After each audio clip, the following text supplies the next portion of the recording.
Iyo urebye White House uyu munsi ntuba ureba gusa inyubako yubakishijwe amabuye n'ibiti, uba ureba imyaka irenga 130 y'amateka, inzozi z'abayobozi, ibyuya by'abakozi babarirwa mu magana, ndetse n'ikimenyetso cyabaye umutima w'ubuyobozi bwa Amerika.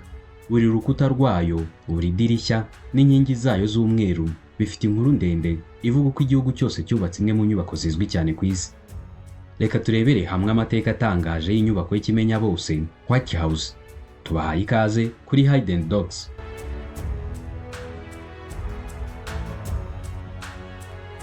Reka dusubire inyuma imyaka isaga 200 ishize, mu gihe igihugu cya Leta Zunze Ubumwe za Amerika cyari kimaze kubona ubwigenge kigobotoye igihugu cy'Ubwongereza.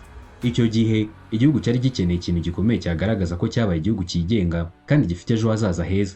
Icyo gihe perezida wa mbere wa Leta Zunze Ubumwe za Amerika George Washington yari afite icyifuzo gikomeye cyo kubona umurwa mukuru mushya w'igihugu cyabo ndetse n'inzu yihariye yagombaga kubamo nka perezida.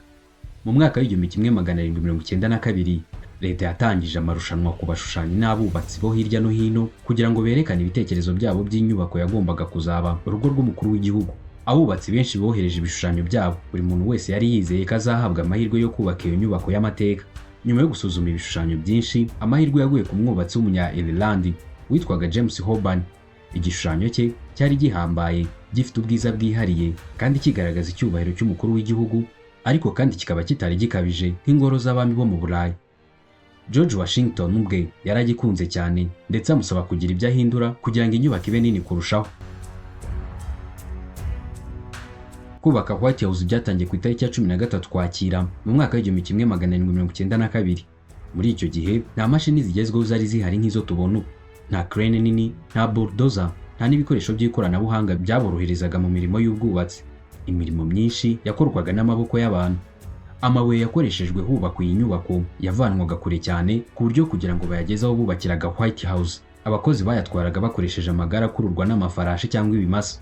Buri buye ryabanzaga gutunganywa n'abakorikori babizobereyemo mbere yo gushyirwa kuri iyi nyubako. Icyo gihe imirimo yari igoye cyane. Mu gihe cy'ubukonje bukabije, abakozi bakomezaga gukora. Mu gihe cy'izuba riteye ubwoba, nabwo ntibahagararaga. Benshi babyukaga kare cyane bagatangira akazi izuba ritararasa, bakagasoza bugorobye bananiwe, ariko bafite icyizere ko bari kubaka ikintu kizibukwa n'ibisekuru byinshi.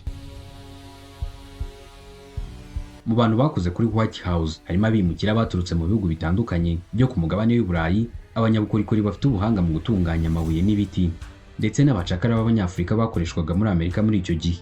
Gusa nubwo abacakara batavugwa mu bagize uruhare mu kubaka iyi nyubako, ariko birazwi neza ko bagize uruhare rukomeye mu iyubakwa ry'iyi nyubako yamamaye cyane ku isi.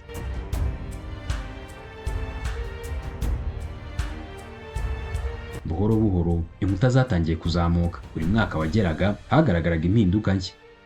Abaturage bo muri ako gace batangiye kubona inyubako ko yagendaga ifata isura. Icyo gihe nta muntu wari uzi neza ko iyi nyubako yari igiye kuba kimwe mu bimenyetso bikomeye by'ubutegetsi ku isi. Nyuma y'imyaka 8 y'imirimo itoroshye, White House yari igeze ku rwego rwo guturwamo. Mu mwaka w'1800 perezida wa kabiri wa Amerika John Adams niwe wabaye perezida wa mbere wayituyemo. Icyakora icyo gihe kuyubaka byari bitararangira neza. Hari ibyumba byinshi bitari byuzuye neza kandi bari bakiri mu bikorwa byo gusiga amarangi ndetse no gutunganya imbere mu byumba. Bivugwa ko igihe John Adams yimukiraga muri White House, hari ibyumba byari bikirimo impumuro y'amatafari mashya ndetse n'amarangi yari akimara gushyirwamo. Ariko ibyo ntibyabujije ko iyi nyubako itangira gukora inshingano zayo nk'urugo rw'umukuru w'igihugu. Mu mateka maremare ya White House hari ibyabaye byinshi by'ingenzi, ariko kimwe mu byateye ubwoba kandi byasize inkovu zikomeye mu mateka ya Amerika ni igihe inyubako yatwikwaga n'ingabo z'Ubwongereza mu mwaka w'1814. Icyo gihe nticyari ugusenya inyubako gusa, ahubwo cyari igikorwa cyahungabanije igihugu cyose, gituma abaturage bibaza niba umurwa mukuru wabo wari ugishoboye kwihagararaho imbere y'umwanzi. Muri icyo gihe Amerika n'Ubwongereza byari biri mu ntambara izwi nka War of 1812. Iyo ntambara yari yaravutse kubera amakimbirane atandukanye hagati y'ibi bihugu byombi, harimo ibibazo by'ubucuruzi ndetse n'ububasha bwo gukora ku nyanja. Mu gihe intambara yakomezaga gukaza umurego, ingabo z'Ubwongereza zafashe umwanzuro wo kugaba igitero gikomeye ku murwa mukuru wa Amerika, Washington DC. Mu mpeshyi yo mu mwaka w'1814, abaturage batuye muri Washington batangiye kumva inkuru ziteye impungenge ko ingabo z'Ubwongereza zari zegereye umurwa mukuru. Abantu benshi bagize ubwoba, ariko bamwe ntibizeraga ko umwanzi ashobora kugeraho perezida atuye. Nyamara uko iminsi yagendaga ishira, amakuru y'intambara yarushagaho kuba mabi. Kuwa 24 Kanama mu mwaka w'1814, nyuma y'uko ingabo za Amerika zari zitsinzwe urugamba rwa Battle of Brandsburg, inzira yerekeza Washington yahise ifunguka. Ingabo z'Ubwongereza zatangiye kwinjira mu murwa mukuru nta nkomyi zikomeye zihuye nazo. Icyo gihe Perezida wa Amerika James Madison yari yamaze guhunga umurwa mukuru kubera impungenge z'umutekano we. Umugore we Dolly Madison nawe yari amaze kuva muri White House mu buryo bwihuse. Gusa mbere yo kugenda, yakoze igikorwa cyatumye yibukwa cyane mu mateka ya Leta Zunze Ubumwe za Amerika. Yategetse ko bakuraho ifoto nini ya George Washington yari imanitse imbere muri ino nyubako kugira ngo itazafatwa cyangwa ngo yangizwe n'ingabo z'umwanzi. Iyo foto yararokowe kandi kugeza n'uyu munsi ifatwa nk'ikimenyetso cy'ubutwari n'ubushishozi bw'uyu mugore wari uwa Perezida Dolly Madison. Mu masaha ya nimugoroba, ingabo z'Ubwongereza zageze kuri White House.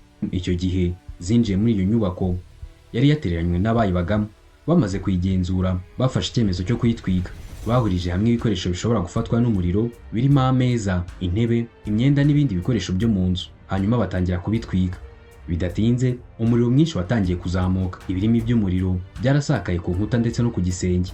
Uko amasaha yagendaga ashira, White House yatangiye gushya cyane ku buryo urumuri rw'umuriro rwagaragariraga kure cyane mu kirere cya Washington.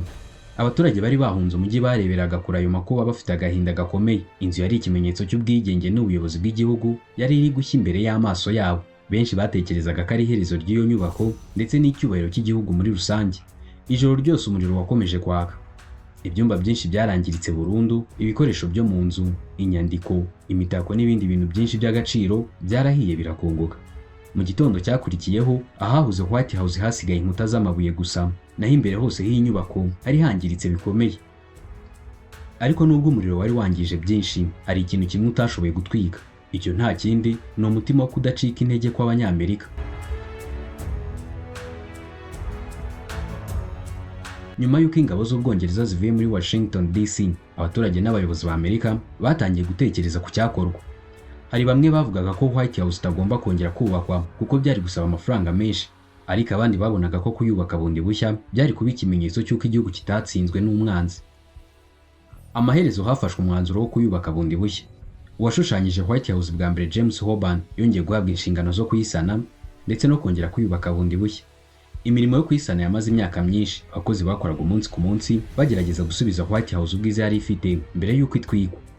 Inkuta zangiritse zarakosowe, igisenge cyongera kubakwa n'ibyumba byongera gutunganywa. White House yongeye kuzamuka nk'aho ivutse bwa kabiri. Icyo gihe iyi nyubako yabaye ikimenyetso cy'ubutwari, ukwihangana ndetse no kudatsindwa n'ibigeragezo. Uyu munsi iyo abantu basura White House cyangwa bakayibona kuri televiziyo, bake nibo bibuka ko yigeze kuba ikirundo cy'amatongo nyuma y'umuriro wari ukomeye.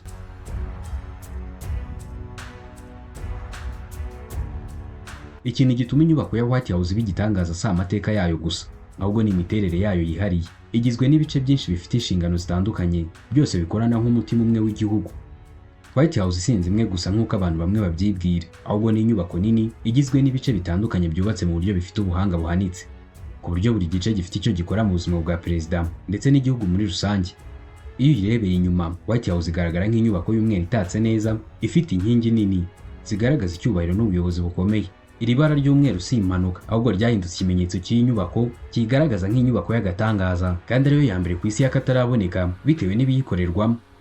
Ubusitani buyikikije ni bunini kandi buteguye neza. Hano harimo ibiti binini, indabo zitandukanye, n'ahantu perezida ashobora kugendagenda cyangwa kwakirira abashyitsi mu buryo butuje. Ibi byose bituma White House igaragara nk'ahantu hatuje ariko hafite ububasha bukomeye bw'igihugu.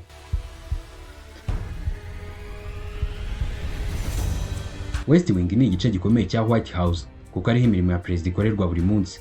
Aha niho ubuyobozi bukorerwa, inama zikomeye zibera ndetse n'ibyemezo bikomeye by'igihugu bifatirwa. Muri West Wing harimo icyumba kizwi cyane ku isi, icyo nta kindi ni Oval Office, aho perezida akorera akazi ke ka buri munsi. Ni icyumba gito ugereranije n'uko abantu babitekereza, ariko gifite ububasha bukomeye kuko ariho hafatirwa ibyemezo bishobora guhindura amateka y'isi mu kanya gato. Hafi ya Oval Office hari n'ikindi cyumba cy'ibanga cyitwa Situation Room. Aha niho abayobozi bakurikirana ibibazo by'umutekano w'igihugu, intambara ndetse n'ibindi bikorwa byihutirwa. Aha niho amakuru akomeye acishwa kandi naho hafatirwa ibyemezo byihuse mu bihe bikomeye.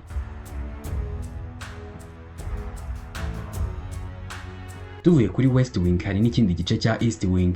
East Wing ni igice gifite akamaro gakomeye ariko gikunze kutavugwa cyane. Aha niho hakorerwa ibikorwa bijyanye n'abashyitsi ba perezida, gahunda z'imyidagaduro ya leta ndetse n'indi mirimo y'abakozi bashinzwe kwakira abantu. Aha niho hinjirira abashyitsi benshi binjira muri ino nyubako ya White House. Igice cya East Wing ni ingenzi cyane mu gutuma White House ikora nk'ikigo cyuzuye. Si ibyo gusa, mu bice byo hejuru bya White House hari igice cyitwa Residence, aho perezida wa Amerika n'umuryango we baba batuye. Aha si ibiro, ahubwo ni inzu y'umuryango. Iki ni igice gifite ibyumba byo kuraramo, ibyumba byo kuriramo, igikoni kinini ndetse n'ahantu ho kuruhukira. Nubwo perezida aba afite inshingano zikomeye cyane, aha niho ashobora kugira umwanya wo kuruhuka no kuba nk'abandi bantu basanzwe. Ibi bituma White House itaba gusa ikigo cya politike, ahubwo inaba inzu ifite ubuzima bw'abantu bayirimo. White House igizwe n'amagorofa menshi. Harimo igice cyo hejuru cya Residence, igice cyo hagati cy'ibiro ndetse n'icyo munsi y'ubutaka gifite ubwirinzi bukomeye. Iyi nyubako ifite ibyumba birenga 130, amadirishya arenga 140, inzugi zirenga 400, ibiro byihariye by'umutekano ndetse na sisiteme z'itumanaho zigezweho. Ibi byose bikorana nk'umubiri umwe w'igihugu, aho buri gice gifite uruhare rwacyo mu kugira ngo igihugu kigume gihagaze, byose biturutse kuri ino nyubako. Kimwe mu bintu bikomeye kandi byibanga cyane nuko munsi ya White House hari icyumba cyihariye cy'ubwirinzi kizwi nka Presidential Emergency Operation Center.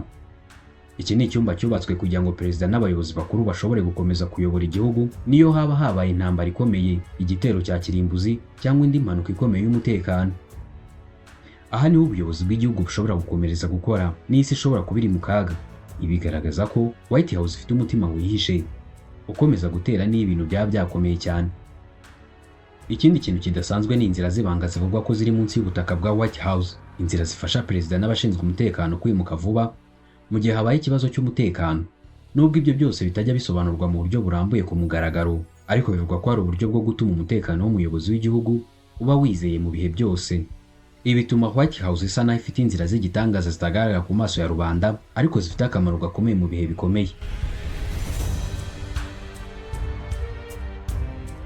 Umutekano wa White House nawe uri ku rwego rwo hejuru cyane kurusha ahandi hantu henshi ku isi. Irinzwe n'ikigo cyihariye cya Leta Zunze Ubumwe za Amerika kizwi nka United States Secret Service. Kuri ino nyubako harangwa n'ikoranabuhanga rihanitse ririmo kamera zireba impande zose, sensa zimenya umuntu wese wegereye uruzitiro rwayo, imbwa z'umutekano zatojwe mu buryo budasanzwe, ndetse n'abashinzwe umutekano bahora bari maso amasaha 24 ku munsi. Si ibyo gusa, kuko n'ikirere cyayo nacyo gihora kigenzurwa ku buryo nta ndege yemerewe kunyura hejuru y'inyubako nta ruhushya rwihariye ifite. Muri rusange, amabanga ya White House asobanura ko iyi nyubako itari inzu yo kurebera aho gusa, ahubwo ari ikigo gikomeye cy'igihugu gifite inshingano z'umutekano n'ubuyobozi bwo ku rwego rwo hejuru. Inyuma y'inkuta zayo z'umweru hari isi yihishe yuzuye amayeri, ubwirinzi n'ubuyobozi bukora bucece kugira ngo igihugu gikomeze kugenda neza. White House si inyubako isanzwe, ni umutima w'igihugu utera mu ibanga rikomeye kandi ridahagarara. Mwakoze kubana natwe, njye twari kumwe nitwa Min Leonce. Mbifurije amahoro n'imigisha bitangwa n'Uwiteka Imana ihoraho.